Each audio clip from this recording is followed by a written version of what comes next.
দিন বদলের পালায় বেশি বেড়াচ্ছি যখন অনিশ্চয়তায়, তখন ভিডিও ধারণ করে কিছুটা অনিয়ম তুলে ধরছি আপনাদের সামনে। হয়তো আদৌ সমাধান হবে কিনা জানি না, তবু ব্যর্থ প্রচেষ্টা একটু চালাচ্ছি। আমরা ব্যর্থ আমাদের বাচ্চাদের কাছে, কারণ আমরা 35 বছর হয়ে গেছে, স্কুল হয়েছে, এখন আমরা একটা মাঠ ওদেরকে উপর দিতে পারি নাই।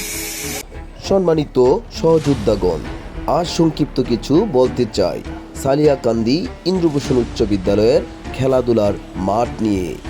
এই মাঠটা যদি হয় আপনার পোলাভানে খেলাধুলা করতে বিনোদন পাইব, উৎসাহ পাইব, এরপরে আপনার গাছপালা লাগালে সবুজ শ্যামল একটা পরিবেশ তৈরি হবে। কত স্থানীয় জাতীয় নেতা এবং অত্র বিদ্যালয়ের সভাপতি আসলো গেল। গত ৩৫ বছরে বিদ্যালয়টি রাজনৈতিক কেন্দ্রবিন্দুর মাধ্যম হয়ে ব্যবহার হলো। শিক্ষার মান ৩২% নেমে আসলো, আর বিদ্যালয়ের মাঠটি ভরাটের পরিবর্তে মাছ চাষের উপযোগী হয়েই রইল। আমাদের গ্রামে যদি মাঠটা হয় তাহলে আমাদের ছেলেমেয়েরা তাহলে জুয়া, মদ, গেমসে এগুলাতে আসক্ত হবে না, তারা খেলাধুলা নিয়ে ব্যস্ত থাকবে। আমাদের ভবিষ্যৎ প্রজন্ম বিদ্যালয়ের মাঠটি খেলাধুলার উপযোগী হিসাবে পাবে কিনা কোনো দিন। তবে প্রশ্ন রাখলাম সালিয়াকান্দি অর্থবিত্তশালী ব্যক্তিদের কাছে, এই দায় এড়াবেন কিভাবে এবং দিবেন কার কাছে?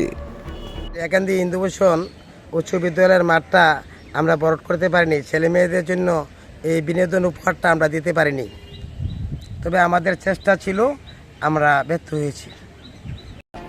গত ৩৫ বছরে এক গাড়ি বালু ফেলেছে আর ২ গাড়ির বালুর টাকা আত্মসাৎ করেছে, এমন কিছু অভিযোগ এসেছে আমার কাছে।